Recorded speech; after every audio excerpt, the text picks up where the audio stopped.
Hello. No big deal. Really, no big deal. Just please, please, everybody, calm the fuck down. Please stop getting in a frenzy over. Please calm down. I know that it's a lot to take. A a recorded voice. I get it. That's enough to send anybody into a frenzy. That's enough to crumble a few economies. Probably the economy of Morocco is deteriorating as we speak. It's dissolving as a result of the power of this broadcast and these words. Your words really have the power to move your words really have the power to move mountains. But they don't. They don't have the power to do that. Because people are always like, your words have so much power. What if it's like not the case? What if your words aren't that big a deal? What if they don't have that much influence? Like, any one thing you say can have a lot of influence, but most things you say get forgotten. And then for the things that get forgotten by people, that you would have to say that those words are powerful just because they're words. Like, people are acting like everything you say is powerful because there's like, don't underestimate the impact of your words. There's some people that say nothing impactful though. And so, like, we don't need this world where those people are running around thinking that their words are impactful. I think that some of that is just to get people to stop talking, circulate the idea that your words are very powerful. Like, be worried about what you say when talking is kind of a basic function. I'm wearing a goofy, like, reddish pink shirt today. There's things I can improve about the broadcast. I should focus on actually trying to make money off of it, or pursue commercials or something that I could do, or pursue more podcast platforms. I don't do that enough, and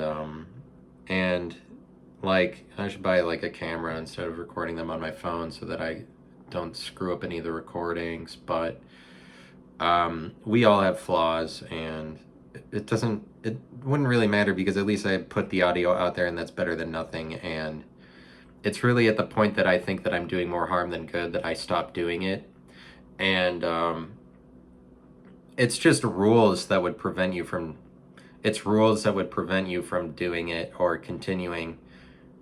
It's rules that would prevent me from doing it, continuing at the same pace, like setting up rules for myself and then accumulating too many of them and preventing myself. Like, now I have in my head, because I've had this podcast for a while, all these things that I can't say, and like I pick up rules that I can't break. Like, I'll give you an example of one. There's an episode I did when I was doing Identity, that podcast, and it's called Multiplication Division. And I look because I can see the number of listens on, you or anyone can see the number of listens per episode on SoundCloud.com. SoundCloud is basically my website for hosting it. I have that in lieu of a website. I could get a website too, but I actually like the way that it is simplified on SoundCloud. And you can see the number of listens on there, and I look at the multiplication division episode, and the listens are probably, I think, the lowest for that one over any other episode. And I remember during some point during my podcast, I said that the multiplication division episode was among the worst that I recorded. And what I come to the realization of is that maybe people actually believed me, which really just brings on the more horrifying realization that people are believing what I'm saying. And so now I'm like, now you can't talk bad about any episode because people are actually not going to click on it, which is good, which is a good idea anyway, as long as you're like a YouTuber saying this is my content. It does actually pay to be rah about your content. Obviously, everybody who makes all the money is like totally behind themselves. But I live on this layer, a level of imperceptibility, like I'm invisible. It's not just like I don't get views on the video side of it, and maybe partially I have to answer to, this is a result of my inherent ability to be invisible. Like the same kind of thing for, anything I post on Facebook, it'll get like a couple likes, but it's because of a life lived, not aiming to be likable or asking for enough attention. And so then people aren't going to give away likes. I'd say generally, like on Facebook, I don't know how it works on Instagram, but on Facebook, people give away likes because they might give away likes more to people who would be more worried about not getting them. It's a possibility. So like people they want to appease, or people they're afraid there would be backlash, people that they think would care. And so it's like you wouldn't get likes because people think you don't like them, and that's probably real. Like that's probably true. Probably, like, you should believe the feedback you get generally for something like that. It's probably true that I don't like, people already know that I don't even like a like that much, or they're just not willing to go to the level of wherever it is that to understand what would make me like a like, or they're like, they wouldn't see it as that I wanted one, but the level on which I do want one is too far away. But it's like a life aimed at trying to be different. People aren't going to like you. That's not as visible. Like, not that I aim at trying to be different, but like, I just would like to know how unlikable I am, or maybe you're unlikable if you don't live a life where that's more visible. Like, I'm not posting general things. I'm posting like, this is a specific kind of like more specific message from me, rather than this is like something I baked or whatever. Because if you post general things, that's more visible and people can agree with that, and it's more standardized. And so I'm just so unconventional that people hate me, but like, that's not it. It's just that people are like, oh, whatever. And I think it's because my first name is Matt. And I don't know that anybody should name anybody Matt, because Matt is a kind of name that, as you can easily recognize, shares its name with doormats.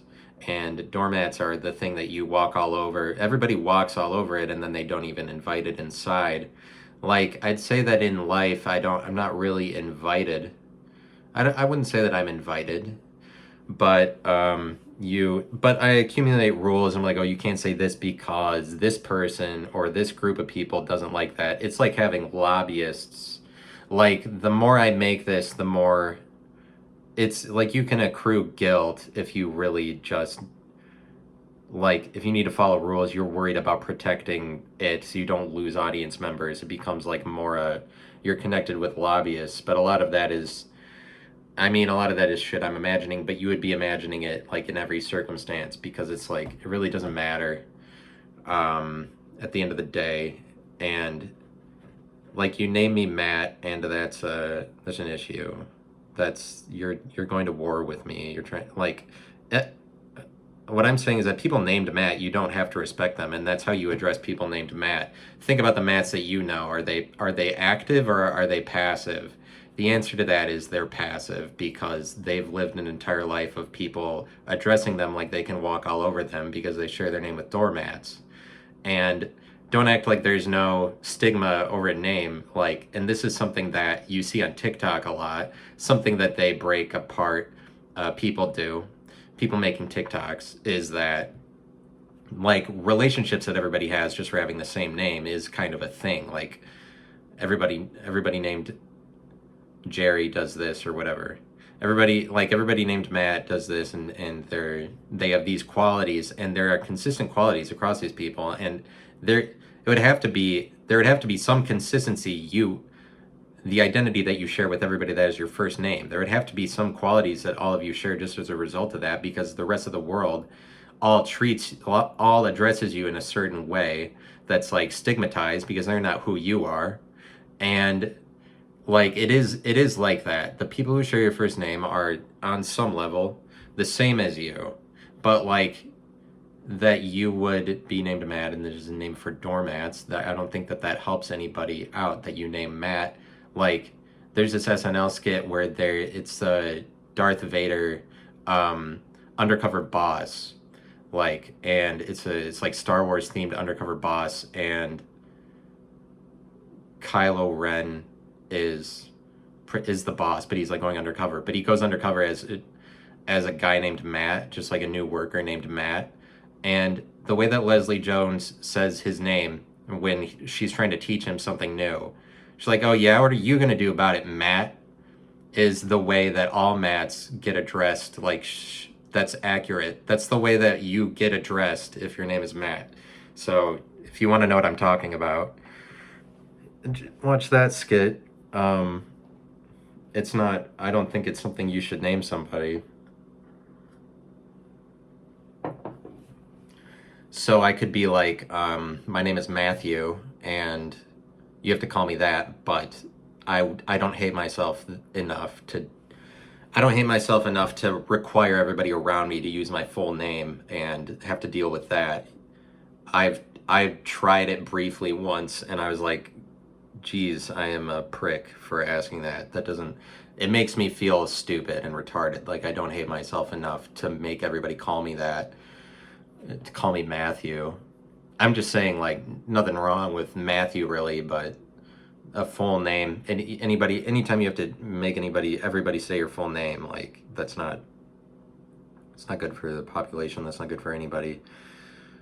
There's vaccine mandates going on. They're like mandating a vaccine at my work, and that's real cool, because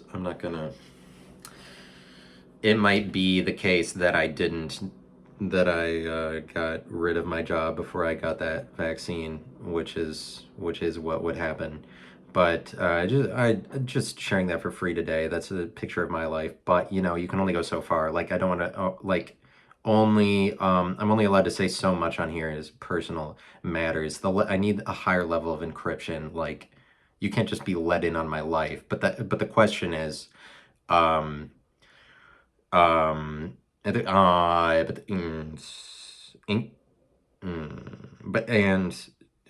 you see that the thing is that but you see that the thing that the thing is but you see that the thing is that but then when you consider that, it's actually kind of more like this. It's actually, but it gets brought up that it's this, but it's actually a little bit more like, it's a different body of knowledge, different set of beliefs over on this side is kind of more of the way that it is like. But the power of encryption is such that, like, is it better to be encrypted? Like, is the best level of encryption just complete honesty? Because it can't be, because that probably makes you more invisible, right? But I mean, there's supply and demand. Like, if I was more visible, there would be more demand. Like, maybe supply isn't so much of a problem. But what I want to think about with cryptocurrency is is supply. But vaccine mandate is everybody. Vaccine mandate is government wants to control people and standardize them more so to a way of living than they were standardized before. But I feel like it is easier to get a vaccine and stay with your job. But this is like the government, and then globalists like United Nations, wherever it's coming down from. And it depends on how much you believe that there is a conspiracy, that you would be like, oh, there's globalists if Fauci is involved. Because it's like there's Fauci and there's the CDC and the WHO, and they're all like, oh yeah, this pandemic is definitely the generational biggest pandemic. Like, this is the greatest threat to your lifetime and your children's lives. Like, you have the CDC and Fauci and Bill Gates, they all automatically see the pandemic as the greatest threat ever, for whatever reason. The second it comes into the world, they all give it the utmost respect. A disease that they had no relationship to before, they love and admire so much that they give their lives over to it, and believe that everybody else in the world should also do so, or live their life by the rules of COVID, and they make COVID God. And they make it so that COVID dictates everything. The second that it exists, even though they had no relationship to it before, and all of these organizations and people have these same beliefs and have this same reverence for it automatically, for whatever reason. Like the CDC and Bill Gates and Fauci and the WHO and CNN, MSNBC, NPR, the local news, all of them align themselves, and and that is part of the reason why I wouldn't believe what's going on. There's some other agenda that they have. You see that there's a consistent agenda across all of these organizations, that they all say the same thing. But like, part of my problem with that is that Fauci is doesn't do anything to represent himself, because in reality, the CDC is different from Fauci, is different from the WHO, is different from the FDA. All these organizations are different. They were incepted as a result of different like beliefs or different energy. They are meant to communicate something different. They have different titles. They're in different locations. These are different organizations. And why do they all have the same agenda, and why are they allowed to? Why do people not hold them to representing themselves differently when they say that, when they are arguing for their own existence in the world by positioning themselves as a different department or a different name? They do not represent themselves in any way. They do not come forward with any sort of differing opinion. In order for me to believe that all of these organizations weren't all part of the same agenda, you would have to offer a con about the disease. It can't be all pros all the time, because if you're really different individuals, different entities, then if you were really different, then you would show yourself to be different, but you would have differing opinions, like everybody being the same. This isn't how the world works. And if you are all the same opinion, that means that you're defined to something greater. And so I would have to ask, what is behind all of that if nobody represents himself? Because Fauci doesn't make any attempt to represent himself or give his own opinion on it. He just goes up there and says that he's a doctor, and then it's assumed that everybody has to believe him. But also, just, he's this newly elected president that came out of nowhere. What is he the president of? What it is a question you would need to ask. Why would I need to respect him when he's not the president of anything? Who does he speak for? But also, the entire thing, mask mandates, vaccine mandates. Is Fauci the president that is given the power to implement all of these? And if so, that's ridiculous, because he's not a president that I knew and had nobody in the world that had a relationship to him before, but all of a sudden he's the face of a disease, and everybody has to respect him to be the president of some organization, because it's basically what you're saying. He is like the new president of the world, basically, for this thing, since they're taking measures beyond governments to implement like mandates. Basically, it comes from someone like Fauci. What is Fauci the president of? He himself doesn't offer any differing views. He doesn't show that, like, this is what I think about it. None of that would ever come through in what he was saying. It's all just the same principles that you're supposed to go back to. He doesn't differentiate himself in any way, and if he did, he would be offering a con.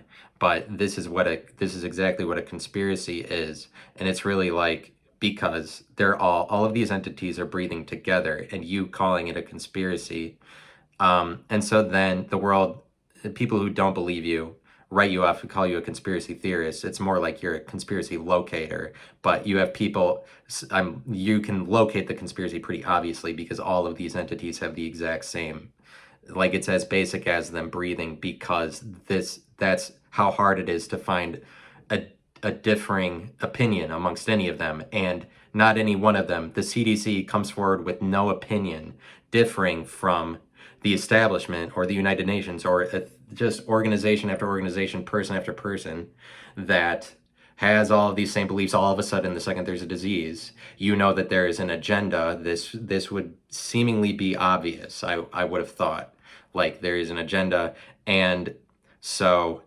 it's what the agenda isn't necessarily to exterminate a bunch of people, or they're giving a vaccine because they're worried about overpopulation. That would probably be too simple, too obvious an answer, whatever. It's kind of just more like, this group of people does have an agenda. It has to do with governmental control, but it just has to do with and if it is a conspiracy, the point is that behind that, there is a power or authority even higher than that, telling them to do all of those things, because that's the only way they're all aligned to be the same thing, is if they're all in the same identities, if they all have the same message, and that they position themselves as different identities is automatically dishonest. Different names, titles, that's dishonest to that they all have the same agenda. That means you're the same identity. If you're the same identity, what is the definition when that isn't apparent? Because you are dishonestly representing yourself to all be different by like, and that's part of what gives them any merit at all, is that these are individual people that have all come together, like this many scientists signed on to agree to say that vaccines are good for you, like, because it's differing opinions. Look at all of these groups. But the thing is, like, that's why people get the vaccine. It's because they're like, well, it's because all of these, so many groups say it, that it's true. But it's really the case that Fauci and all of them don't ever have to represent themselves individually, because they just they give that responsibility to all the other groups that say the exact same thing as them. They just let the burden be shared across lots of groups of people. But the problem is that you want a lot of differing groups of people to come together on the same thing in order for you to give them clout. But that's not the case. And so conspiracy theorists cry conspiracy to say that that's what that is. They're actually all the same. And so what is above them? And like the agenda is, so it's a matter of saying, are they all the same, or are there differences or whatever? And so I don't like the dishonesty. I would say that it's obvious the dishonesty is someone like Fauci is, Fauci doesn't tell the truth at all in what he's saying. Like, every time that he's on TV, he's lying. I don't know if it's just for a public persona. He's just a kind of, or if he is always just lying, because there are people that all they do is lie because they're more concerned with something else that you see to be true. But he, with his words, all he does is lie. Maybe it's for a public persona just to get people upset or something. But basically, this guy is just a publicist, in the same way that Bill Nye the Science Guy is the science guy, but he just has a mechanical engineering degree. Dr. Fauci is like, he does doctoral things his whole life probably, but he gets a lot of, I mean, I guess I don't really know what he's done. He has a background in being a doctor, but for him to be in front of everybody as Dr. Fauci, the reason for that is for the sake of publicity, for him to be a character that's easily acceptable. Like, oh, the Dr. Fauci's going to tell you what to do, like, because he's a doctor. It's just for the sake of being a character. He's just a publicist, rather than that he's this guy who's he has his finger on the pulse of health all across the world. That's not true at all. He's just a bureaucrat. He's just a politician.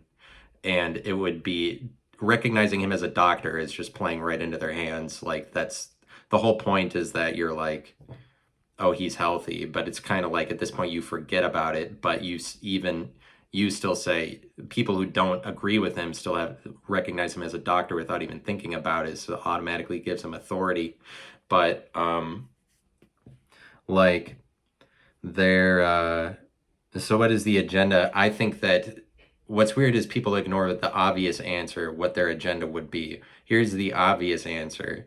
They know that people on the right are more conspiratorial, and that they will be more dismayed about getting a vaccine. People on the right will be more likely to not get it. They won't get it, and then come the 2024 election or any other election, all they have to do is say, well, you need proof of vaccine in order to vote. And then it's only leftists voting. So that would be one easy way to do it. But besides that, it's just generally, it's people who are already in power are doing things to subjugate the population.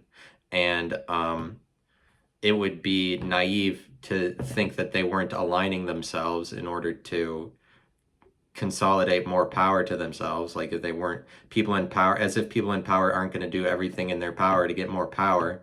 The people who are the most powerful really want power, to the point that they're just going to they're going to do whatever to get it. But that involves like I'd say that the vaccine is just a way of getting everybody on the same page under the control of governing bodies. It's a way of standardizing people to governmental standards.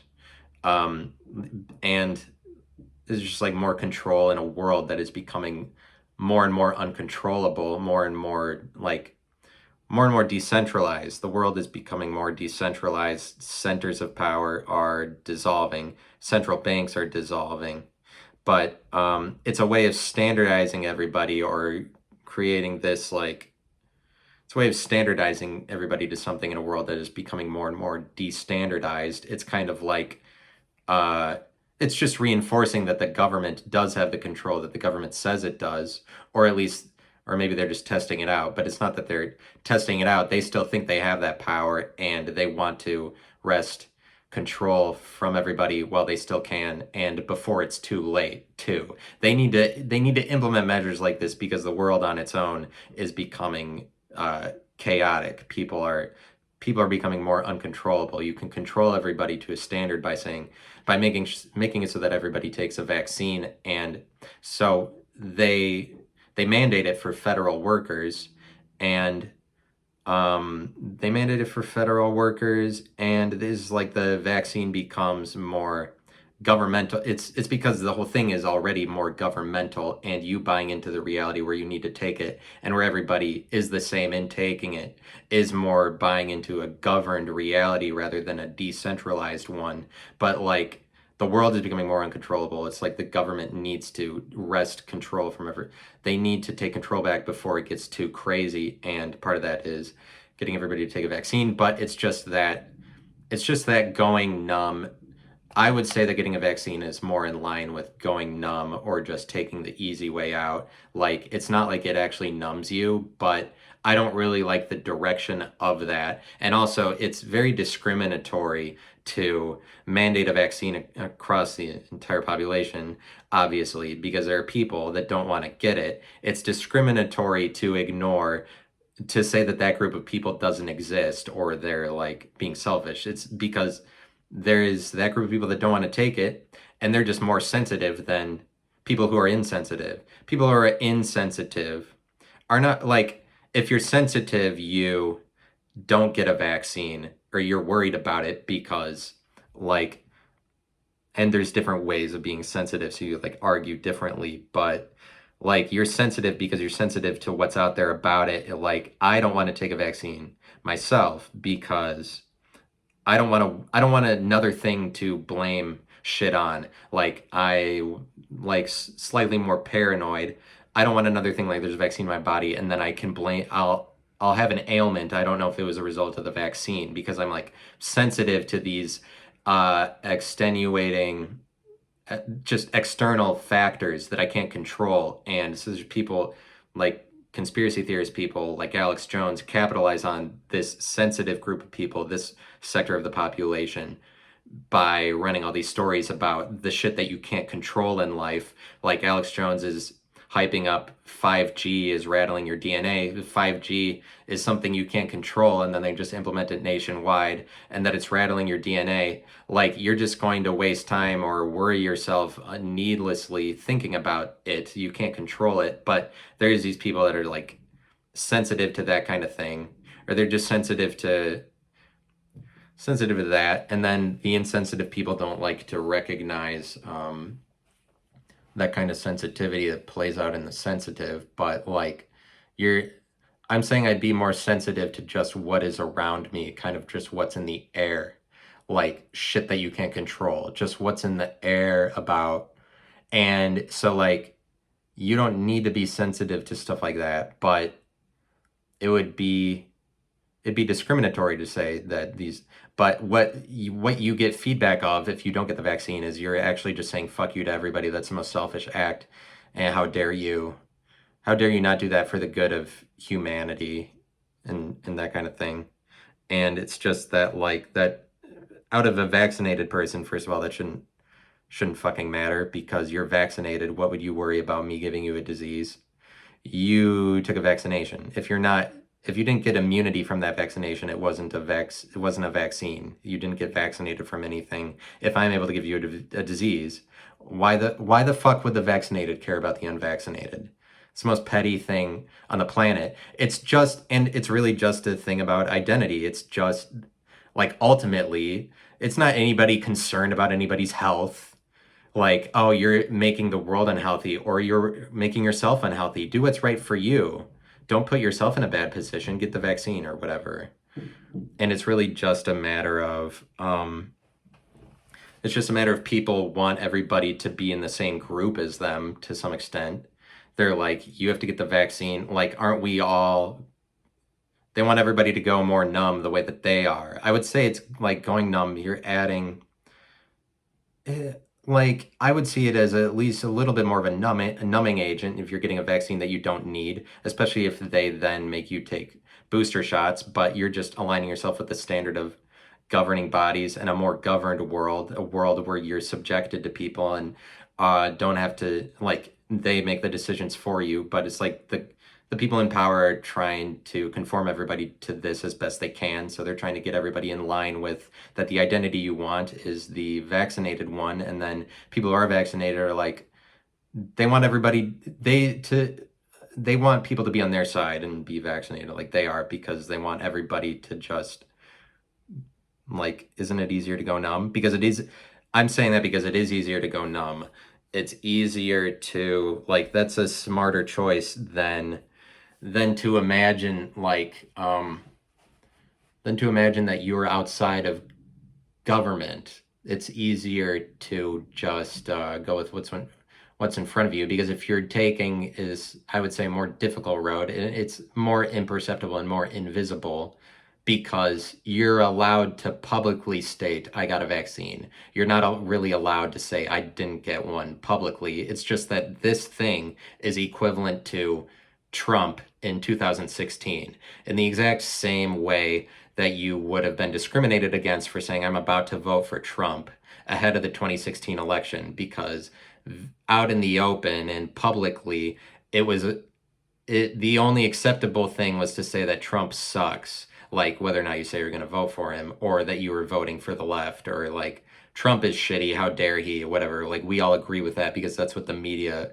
promotes the most, because media and visible things more have to do with the left. But it's just, that's the equivalent thing now, is you can't in the open say I'm against a vaccine, even though it's like there are tons of people that are against it. It's just that that's the invisible one. The same way when Trump was elected, there were tons of people voting for Trump, but nobody said that. Nobody was saying it. Only in closed circles were you allowed to, only where it was secret, where you were around other Trump people. And that's the same with the vaccine now. But it's like a moral indignation. People think that they have the moral high ground for getting a vaccine, and they're like, well, you should get one because that's morally unacceptable. But that's obviously ridiculous and hypocritical, because everybody knows that the message is, like, the philosophy of the world, as far as I've been growing up, is you get to do what you want. It doesn't matter. Don't listen to other people. Do what you want. Do what makes you happy. And so now all of a sudden that goes out the window. It's not that anymore. Actually, it wasn't you do what you want. You actually have to do this one thing. You have to get a vaccine. I'm saying out of people that would police you to get a vaccine. Like, all of a sudden people don't get to do what they want anymore. It's retarded. But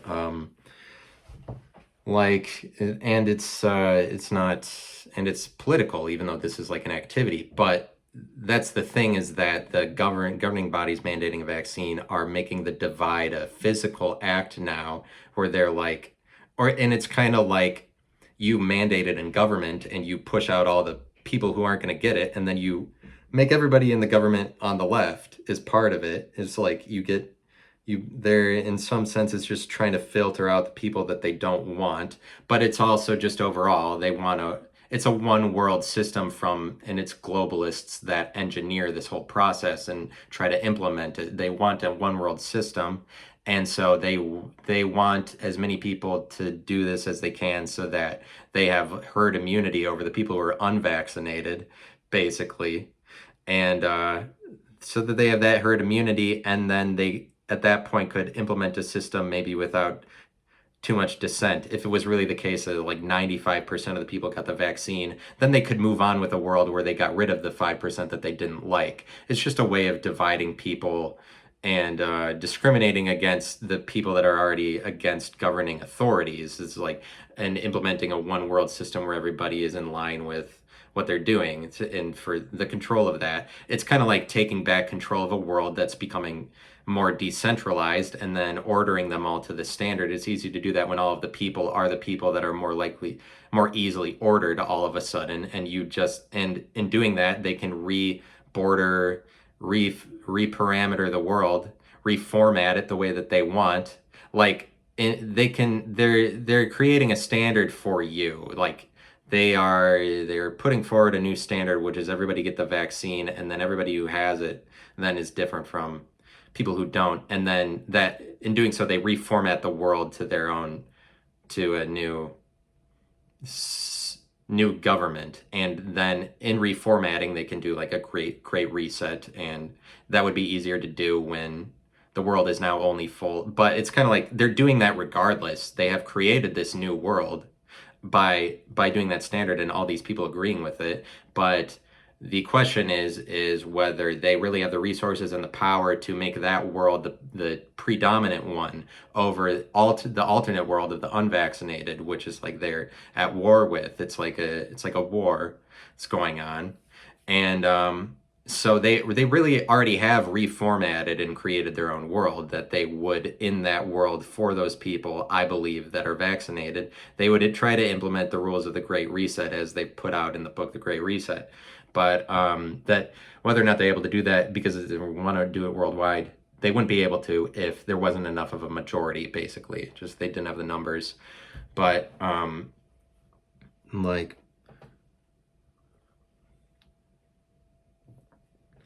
I would say that it's more like that. It's just a power grab, and so it's easier to just do it, because that's generally what I hear from people around me is just get the vaccine. It's easier, and what would be the harm in that? Everybody else is doing it, and it's just that I don't really understand that. I don't bow down to an authoritarian rule. There's no.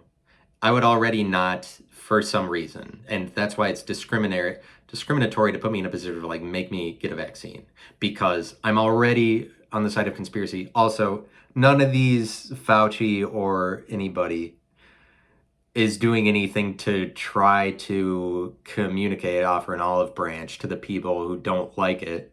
They're just like, no, you got to do it. And it's the same thing as, well, I'm a doctor, so you have to listen. Well, all of our organizations agree, so don't you see how much weight is behind this? And well, obviously you have to. They don't care. Nobody's offering me a reason. Fauci doesn't have to give you a reason for anything. Neither does the mainstream media ever for the last decade. They never give a reason for any of the things that they want. It's just, here is our morality and everybody has to accept it, or else you will be discriminated against in public, and we'll try to get the public to hate you for not agreeing with what is the most visible morality put forward by us, the media. Fauci doesn't give you a reason for why do I have to get a vaccine? Well, I mean, it's the pandemic, but it's as general as that. They don't have to get specific. Science doesn't have to give you a reason. They're like, there's research, or scientists said it. It's the same as that. Well, science said it. It was a pandemic. What is so important about the pandemic to me when it has not been in my life at all? I've been on this earth so much longer than the pandemic, but we love it so much that we need to give everything over to it automatically. But they're like, there's that pandemic, so they don't have to come forward with a reason. And it's just that, like, science people on the earth think that they are a scientist for saying that they agree with science. It's just as ridiculous as somebody getting mad at a conspiracy theorist or somebody who's more of an opinion maker or a pontificator and saying like, you don't know what you're talking about. And because you're not a scientist, science says this. Anybody who says science says this, what grounds do you have to invoke all of science, especially if you're not a scientist? Everybody, all these people think that they're a scientist just because they agree with what science says. And also it's the case that science says the opposite because there's all these researches done from all this other different group of doctors or scientists that came together to say, well, actually, the vaccine hurts you a lot more than if you don't get the vaccine. And this many people are dying from getting the vaccine. And once it's injected, there's all these studies out there about that. There's research about that the vaccine is bad for you. There's research that there's alternate medicines that do much better for you than the vaccines. The vaccines are the standard because there's the most money in that, and all of the globalists are aligned with Pfizer, but that they're trying to prop up Pfizer to be God for you, that Pfizer gets to dictate everything for you when they're just a giant conglomerate pharmaceutical corporation. And they can make a lot of money if they do booster shots and everybody has to get one of those, like, good work, Pfizer. I mean, they're just going to pour money into Pfizer anyway. But, well, actually, research says that bacteria is present 15 times more when you had this vaccine, when you had the virus, when you had the flu or anything. Actually, people, any research, anybody citing, it's like, well, actually, research says that the COVID virus is 15 times more likely if you were exposed in the morning. And that's what science says. But if you didn't do that research, then what are you saying to me about it? How am I any less of a spectator to some research that somebody else did than you? People think that they are, like, people are like, I believe in facts. People think that they're on the side of facts when they think that invoking a fact means that they proved it. And that's what everybody in the world does now, as it stands currently. Well, science says it. They think that they are a scientist because science said it. They think that they did the research because there's the research out there. If you weren't there, if you weren't in that lab, how do you know what happened? Why do you get to say that that's a fact? Why are you like, people, you're on the side of all facts by saying I'm on the side of facts, or like you're totally involved in all of them. Why would you be any less of a spectator to these things, especially when there's another side, like science also offers contradictory things to that. Science also says the opposite of that. Doctors also say the opposite of that. And that we're all spectators to this because mostly all of us aren't doctors and scientists. Why do people get to say the facts say when they have no involvement with that fact in real life? It's the same thing as when the local news shows up to a shooting 4 hours later and they tell you that they were eyewitnesses to it when they weren't there, and that they get to give you their best estimate of what happened, and we have to accept that as true because they are journalists, is nonsense. Because anybody could have gone there and then gathered data, but it's just like you weren't there when it happened, and so you're just retelling a story. And if it's the news, oftentimes you're retelling it just in the most embellished way possible so you can make money, obviously. But as they act like they own a shooting, they act like they get the right to say that they own an event that happened. But we have to respect it because a journalist said it, and people be like, well, it actually came out of this. It's said in the New York Times that this happened because a journalist said it. It's that same thing, but I'm just saying that a journalist reported it. You weren't there, and so why would I not at the same time be able to look at that same New York Times article and say, bullshit, when both of us weren't there? So it's the same as people think that they're a botanist because their sister was. They're like, oh, that fern actually grows to the north. And I know that my sister's a botanist and she actually deals with those ferns. And it's like people think that they get that whole body of things because they know somebody who did, or because they agree with it. People think they're a doctor because they agree with doctors. It's insanity. But then the only narrative about that kind of thing is that you can't pontificate, you can't have opinions, or you can't say a research is dumb because, well, a research, but it exists and there is research. From like me hearing that from a person that didn't do the research, why the fuck would I care about your opinion when your opinion is just an opinion? It's not, your opinion is not the research. It's what you think when evaluating research. It's a backwards world. It's a backwards world where people think, oh, a fact happened, so I know I'm the owner of that fact.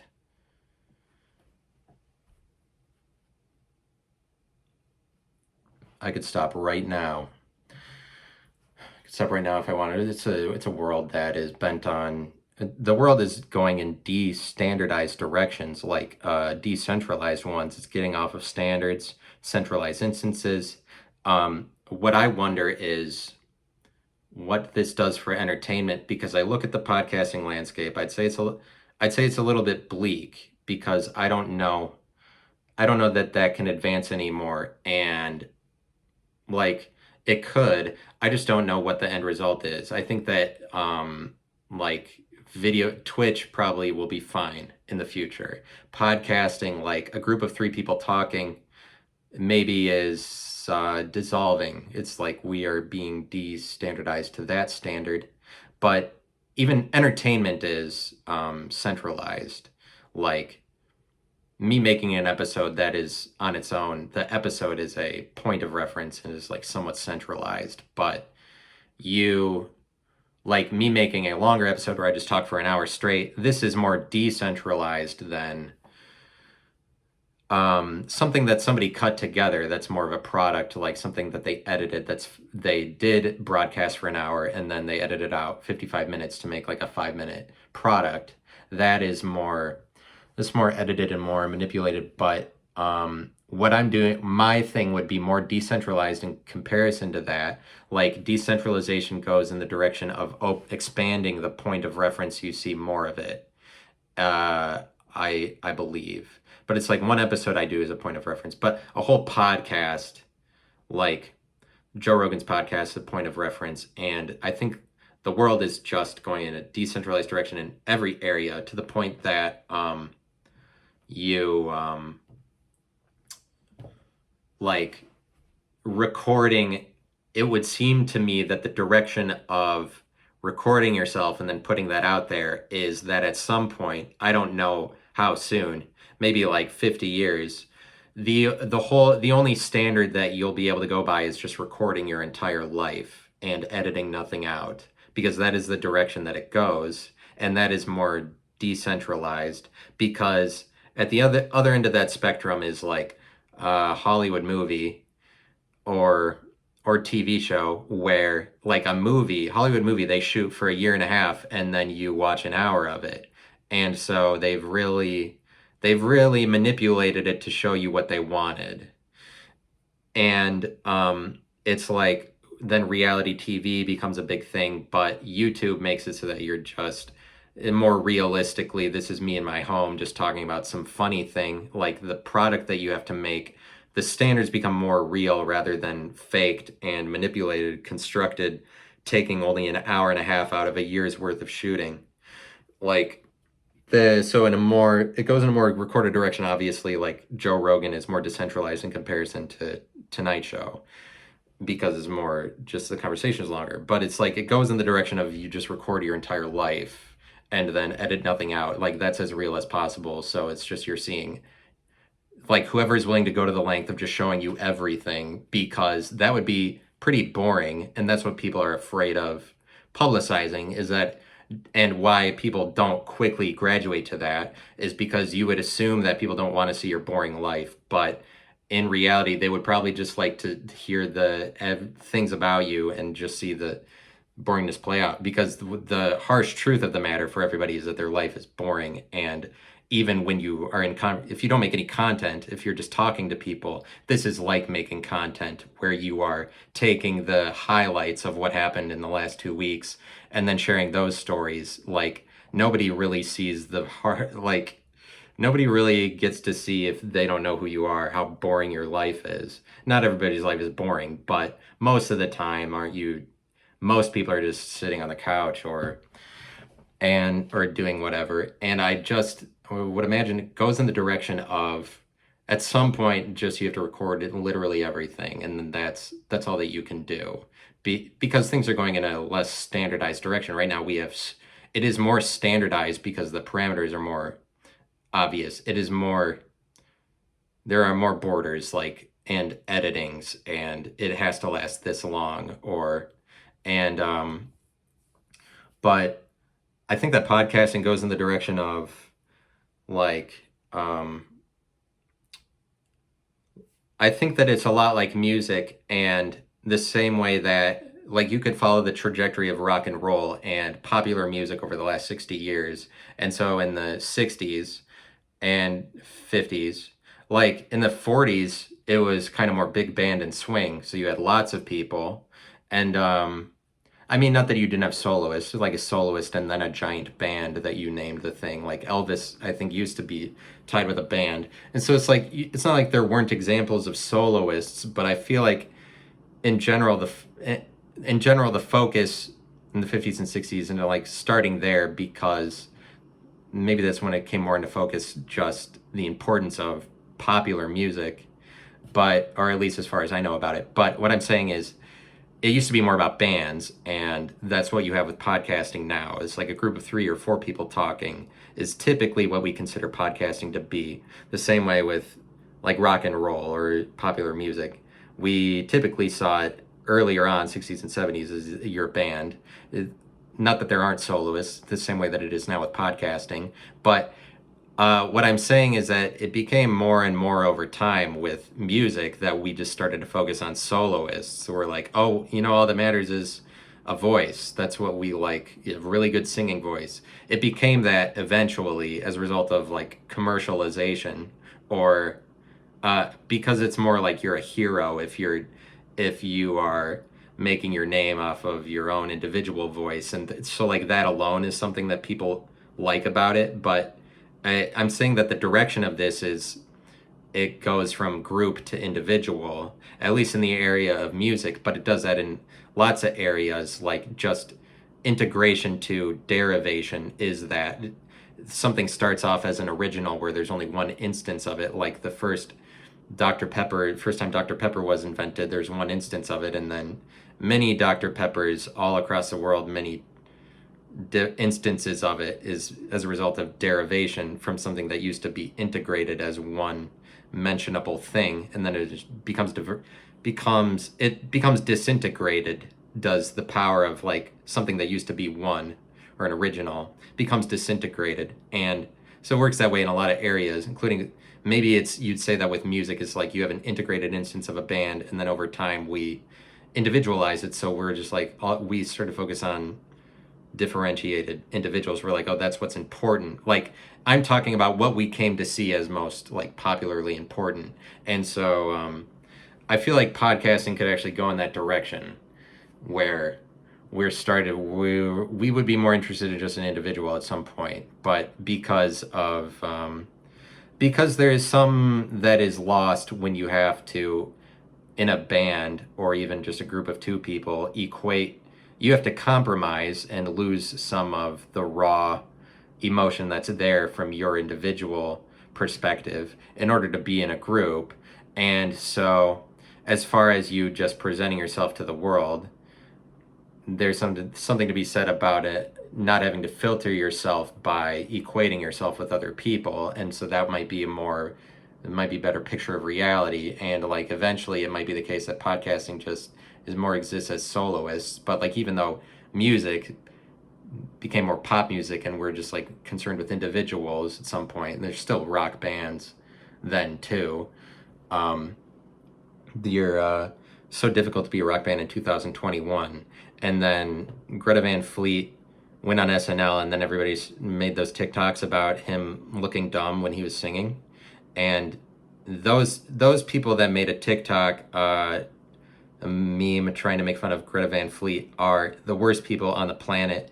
They're the reason why the planet is a shitty place. Like, you should probably just off yourself, because there's no reason for you to be on the earth contributing nothing forever. Like, you are instantly identifying yourself as somebody who contributes nothing. I would say you're making a meme to make fun of Greta Van Fleet because, like, just some rock band sentiment, or them thinking that this thing can't exist in 2021 because rock bands have become relatively more caricature, and people want to paint this picture for him, and the lead singer, it's ridiculous, because has more talent in his fingernail clippings than any of those people.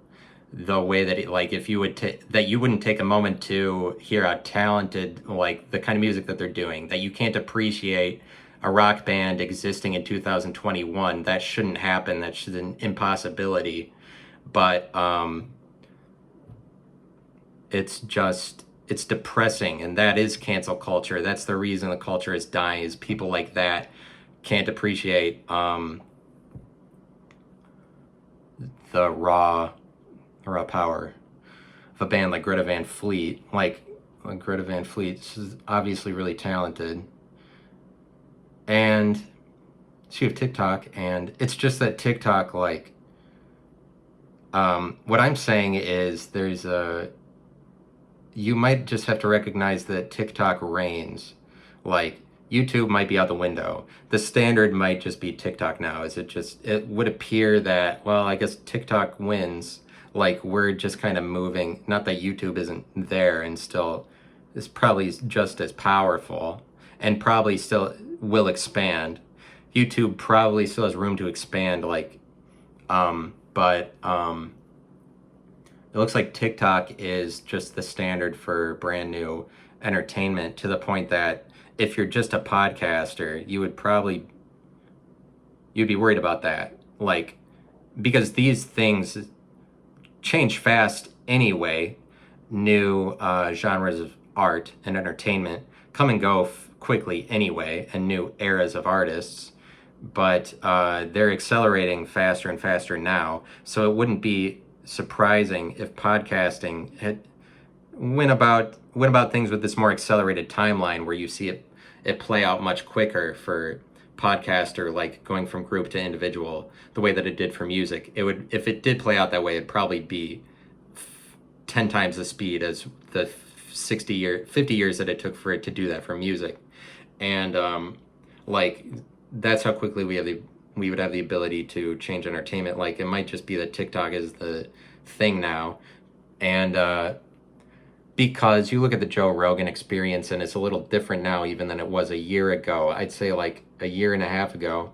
Maybe it's just because of choices he made, but because of rules that he's going by, where he's trying to retain an audience. It's just that he's going to conform to a standard. The longer that you make something like that, the more that he has to conform to a standard. Like, being nice is part of it. Like, you're kind of more alive and more innovative when you have the freedom. When the freedom you have to do things takes you beyond rules, and really, like, as a consequence of that, is causing you to sound mean. Like, if you lose the ability to be mean, or call people out, or just say what you want when you want, like, then you're kind of just conforming to a standard of visibility and pleasantness that's, like, expected out of you, or just a standard of expectancy. And, like, so your ability to retain your novelty in and of yourself is dependent on you refuting rules, and refuting people's perceptions, or like refuting the worry that you need to look nice or whatever. And so as part of your ability to last long is you allowing yourself to forego the rules or whatever. So like Joe Rogan has done that for a long time, but I would say that if you see him in public now, and he's like that would weigh on you. That would get you after a while. You reach that level of popularity in your given field, especially when that's kind of a little bit unprecedented. Like when Hollywood is more the thing, there wasn't one actor really that you're like, they definitely have the biggest one of that. So he's like the Beatles for podcasting a little bit. Like I'm not trying to congratulate him on here. I'm trying to make the point that he's going away. Like a little. I would just say that a year and a half ago or 2 years ago, it meant more for a guest to go on his show. And it might just be because now he's on Spotify, it's a little bit more difficult to discern what's happening over there. But when I do tune in, it looks like he usually has worse guests, or that he's just ends up doing the same things that he's always done. He's not presenting anything new. But when you feel like you have to adhere to rules, to like your whole project is going to die, and so you follow rules to protect it, then you stop innovating it. Like he's not doing anything to change the facility. Like he's not doing anything to change the borders of his thing, and maybe you would actually have to make a drastic change at this point to really stay very relevant. But I'm just talking about being relevant. But he's obviously in the game of staying as relevant as possible, is why I'm making the point. It's like a guest goes on his show now and it's kind of more an open environment where they don't have to be worried like, oh, I'm on the Joe Rogan Experience, is what I would perceive about it now. And that's different from the way it was 2 years ago. It was like, holy shit, like this is the big opportunity for me. It feels like it's not really a big opportunity now for anyone to be on anyone's podcast. And it's sort of like podcasting is not, I mean, I wouldn't say it necessarily reached its peak. It's just that it's not like,